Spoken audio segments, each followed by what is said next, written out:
Welcome to the Power Hour by the Center for Energy Workforce Development. My name is Concetta. I'm an electrician by trade, and I will be your host. We started our conversation with Sarah, Sammy, and Sabrina by learning about their trade and how they got their start.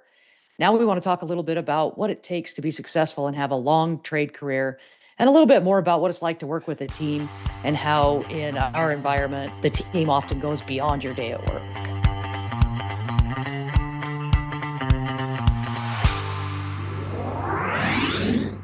One thing we went over with our last guest is kind of some of the physical and mental demands, and we've kind of talked about some of them that we face. But Sabrina, you and I talked about just some of the physical demands that you've had, and some of the work that you just physically don't have the strength to do. Now, that doesn't. It's not because necessarily you're female. It's just because it takes an exorbitant amount of strength for this particular thing, but you make up for it in other ways. So could you tell us a little bit of a story on like what you do, like a situation where that happens?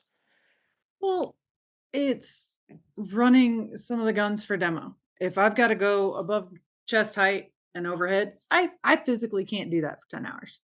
Not happening. Can't do it. I could try. Probably going to hurt myself in the process, but I will try. But it's communicating with the crew because you might have that guy in your crew that's got the bad back, so he can't do these things. So you jump in and you help there.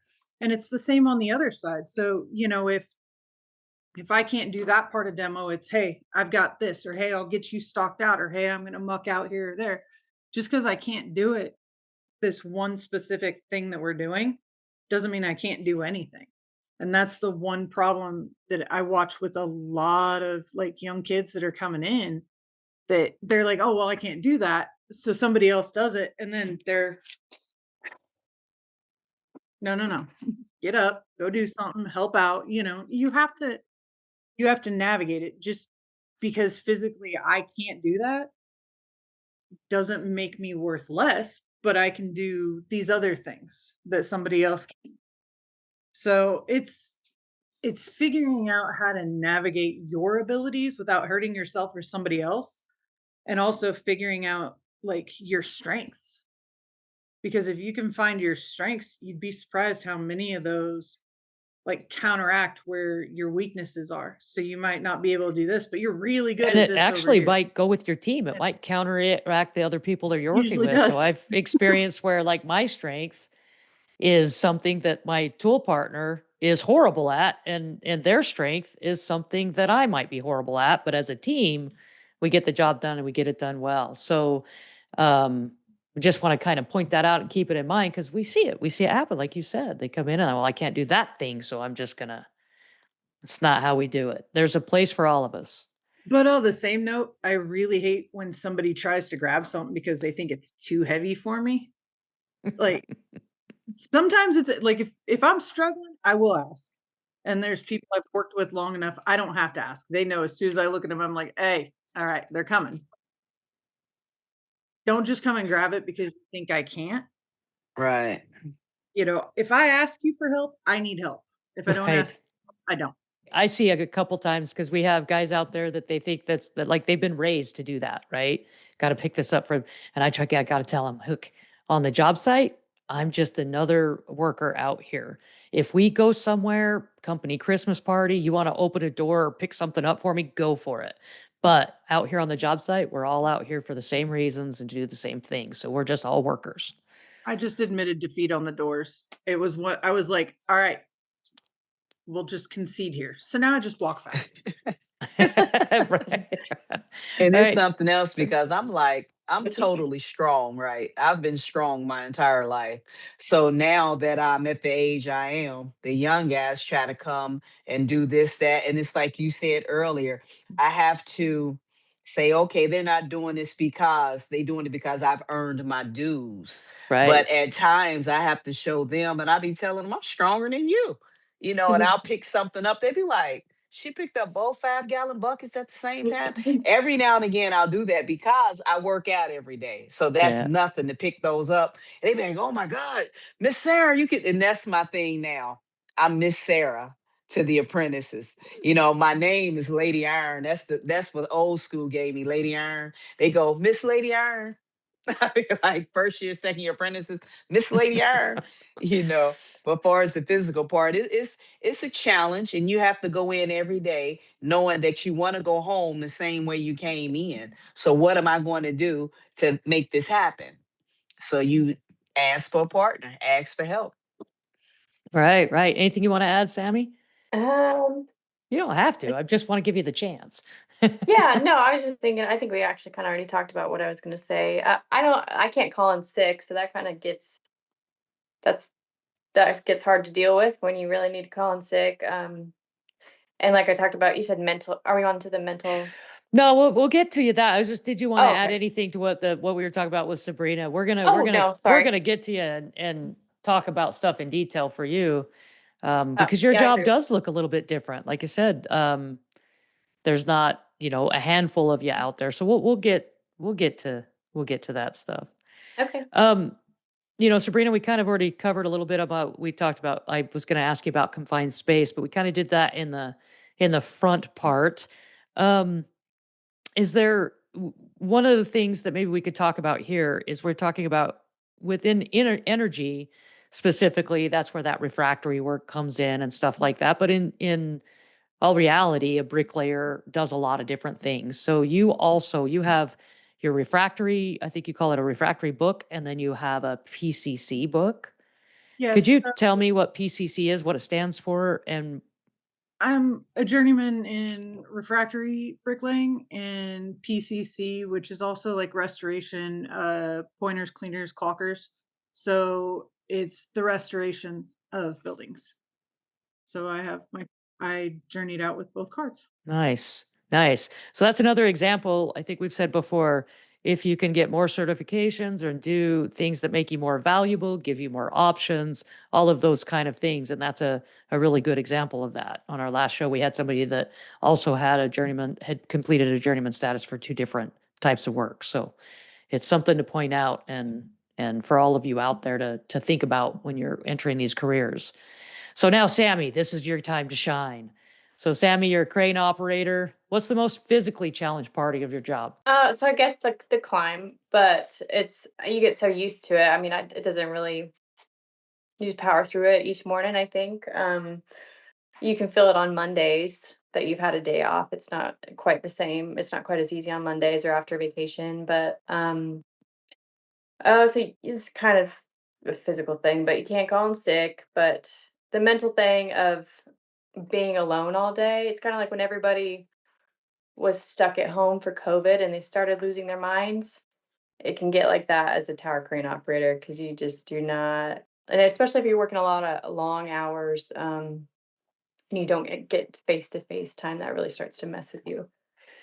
So, you worked on a project, you worked on a gas plant, I think is what you said, Mhm, which was when we're talking about a gas plant here, it's for natural gas feeding a power plant, right? mhm, mhm. Um, And so when you were working on that plant, you said something about like, so now you're up there alone all day long anyway, but now you had mentioned that it was longer between picks, so longer between the times that they needed you. So what do you do to fill your time up there? Okay, yeah. So the gas plant was like I went from hundreds of picks a day to like 8. So I was like twiddling my thumbs up there, and that's when I wrote the song for tradeswomen. Because I finally had free time and driving out to Cumberland City to this TVA gas plant job, uh, 3 hours a day. Kind of just got the juices flowing in my brain to write the song about tradeswomen, and I'd met some other girls on that job site that also helped inspire. Nice, nice. So the song Tradeswomen that you wrote, you guys, we're gonna kind of tell you more about that and let you hear some of it a little bit later. I've heard the song. It's a great song. It really does. It's got great lyrics. It really does really kind of it hits home for us tradeswomen. I hope it hits people that aren't in the trades the same way, but it definitely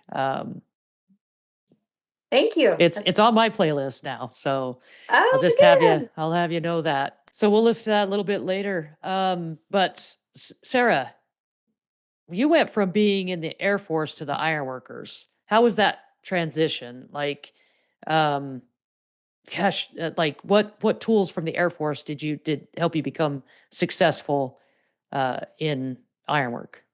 Number one, self-discipline, I have to say, was a big factor.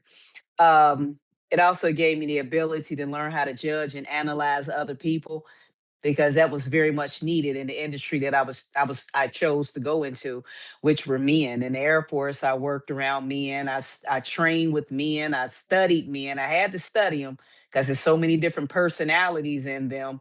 One person, you have a lot of personalities. But coming out of the Air Force, it helped me deal with men in a different way than I probably would have had I not had my Air Force experience.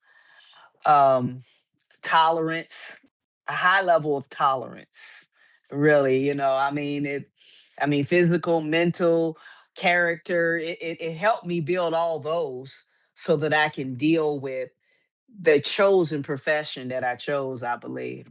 I think it helped me a great deal, a great deal.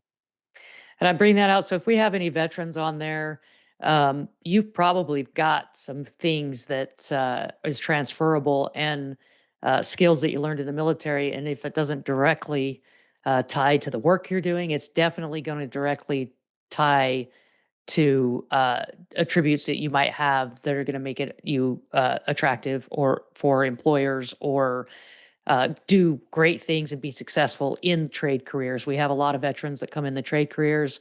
There's a couple resources out there that will help you transition into trade careers like that are associated with skill bridge and different things like that. And then also some veteran things. Get into Energy has troops to energy jobs, and I'm sure that there'll be a link that would give you more information of what CEWD has done to help with that. But on top of that, we had an interesting discussion, and we've talked about it. It's like to be maybe the only woman on a job site, but you have a couple like real live scenarios that are like, yep, you're the only woman on the job site, and you're going through something that's going to be yours and yours alone on that job site. Would you mind sharing us a little bit about that? I know it's kind of digging deep, but it's an incredible story. You mean the breast cancer?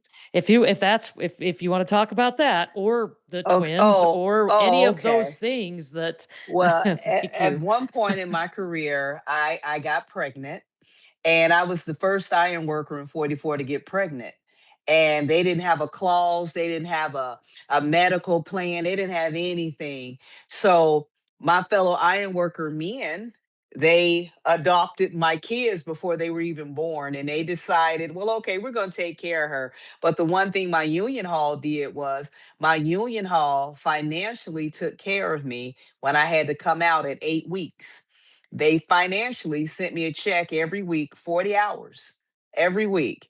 My baby shower came, they came on really strong. I mean, they came into the baby shower with two baby beds, two strollers, two of everything, and that was a wonderful part. That's why I said my experience with the men on the job is totally different from what normal when people say, well, I had a hard time.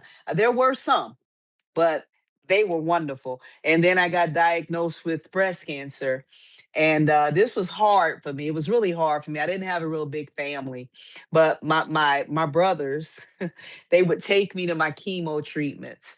One would take me, one would pick me up, one would either want to come and sit with me, be like, "Are you okay? Are you okay?" But the one thing is that they never ever like try to talk to me about it. They would bring up stories just to entertain my mind and take my mind off of it. If I would be sitting at home at night, the phone would ring. And it'd be one of them, they'd be like, "What are you doing?" I say, "I'm just sitting here. Why aren't you asleep? Do you need something?" One of them even brought me ice cream at midnight. It's just real sweet, the stories that I can tell you about them. I was on a job one time, and there was a man from another trade, and he kept like stalking me. Okay, we was in a powerhouse. He would stalk me, and I kept saying, "Somebody keep putting these flowers here. Somebody keep putting this candy here. I keep seeing people snapping pictures, the flashing." So my brothers, they like planted themselves around me, and they caught this dude.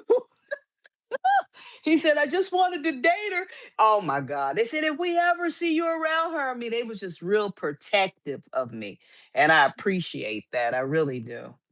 So I'm just going to clarify for you, when you're saying brothers, you're talking about your coworkers, your union brothers, rather than Yes. your blood brothers, because that's now Yes. become your chosen family. And I think Yes. that happens for a lot of us. And it's not just the ones we're on the job with that day. It's the ones we're on the job, any day. For We years. have that Yes. connection for years and years. That is phenomenal. So I think it's important for us to say that you're now a 20-year clean survivor, breast cancer Yes. survivor. To God be That's the glory. Yes. yes. 20 So, years. I made my 20 years this past September. and you've been an iron worker for 35? 35 years. Yeah. So Yes. that's phenomenal.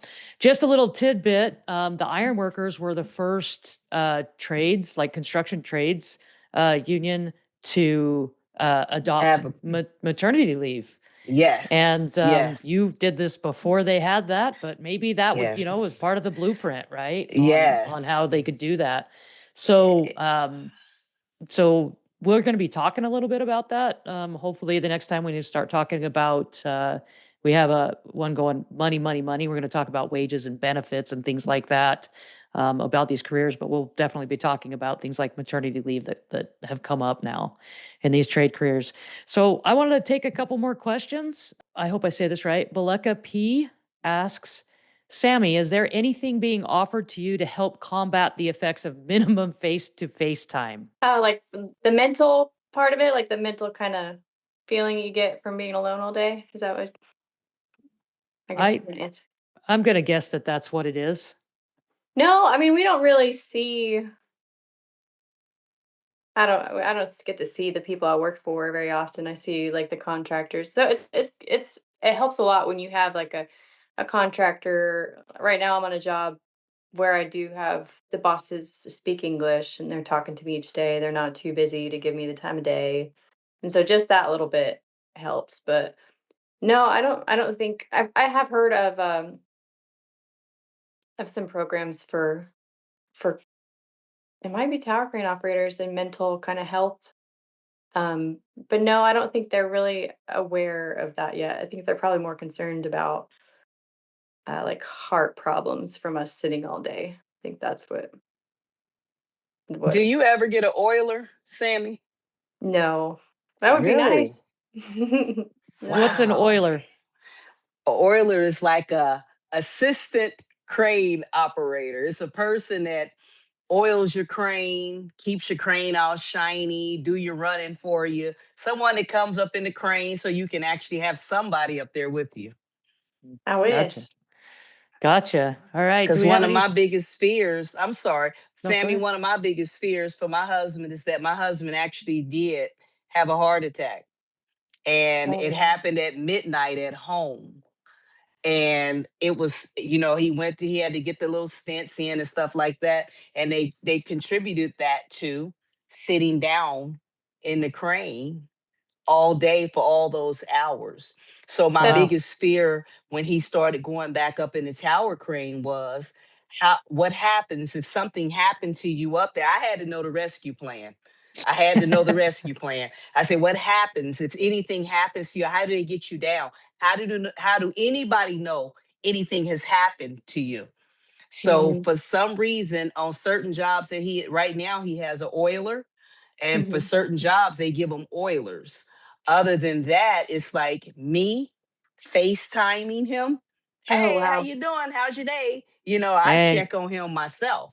That's something that When I I would have know he's never by himself. like thought of, is that's a more sedentary job, and we're so used to Hmm. everything else being so physical. I would have never thought of Yeah. that. Because they asked him, what was your job? What do you do at work? And he told them, and they said, well, you need to get up and, walk, get your heart pumping because you sitting there so your heart ain't pumping fast. But you Mhm, climbing up that crane and then your heart bumping, and all of a sudden it's just mhm. storming. So Yes. Wow. yeah, yeah. So I got him getting up. I say sometimes you got to tell him to hold on, get up straight. My husband is 6'5". So you in the little seat y'all sit so you can understand, so he has to get up, stretch, walk, do something. So yes, I understand because I call and check on him. That's scary. I know at least 17 other tower crane operators, all with heart problems.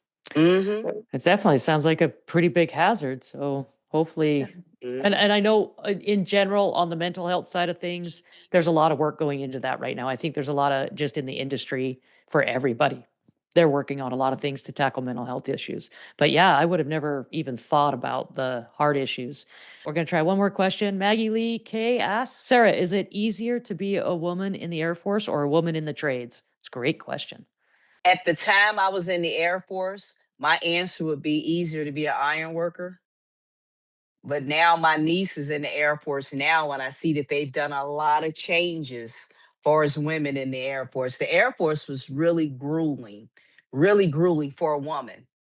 And it wasn't even about proving. You could try to prove yourself, but nothing was ever good enough because I was in the Air Force back in 1986. So, but right, I will tell you, it's easier to be an iron worker. So I wanted to do a lightning round. We're right at here at the end with 5 seconds left, but so we don't have time to do the lightning Really? round on an advice. Well, we got going and it was great conversation. God, yes. So we won't have time for our advice, but our one piece of advice, but stick around. We'll have more in other webinars to give you that advice. And thank you for everybody coming tonight. Thank you, Sammy, Sabrina, and Sarah. How I got all S's for this one. I thought maybe I needed a challenge, but you guys have been great. So really, thank you guys all for being here. Thanks you for those who are on the webinar to learn from us and try to figure out which career is a right fit for you. Keep coming back and we'll help you figure that out. Thank you for joining us on the Power Hour. Don't forget to check out Sammy Cossairt song, Tradeswoman. We'll see you next time where we're going to pick up the conversation and talk about money, our favorite subject. We're going to just go over wages, typical wages and benefits from the industry. She made the dean's list at college graduation. Her papa had to wince when she threw the cap, ditched the gown, and slammed her boots on the ground. Took all of July for him to come to, but he finally set out a box of his rusted old tools, even the ones he hadn't taught her to use. Shaking his head, he turned her loose. Would have saved a lot of money if you'd seen that rise of a tradeswoman. Now she clocks on to that job site, dirty boots, swagger, looking ready for a bar fight. Pretty don't matter with the blue collar grid song, working on a hard hat payroll, cracking that whip and the comebacks too. Yeah, ponytail swinging 'cause the work ain't through. Yeah, those boys never saw it coming, the rise of a tradeswoman. Thank you for joining Power Hour. Join our live Power Hours at higherpower.org. Share Higher Power with anyone considering energy industry careers. And don't forget to subscribe. You can also listen to Higher Power wherever you get your podcasts and join us next week for another Power Hour.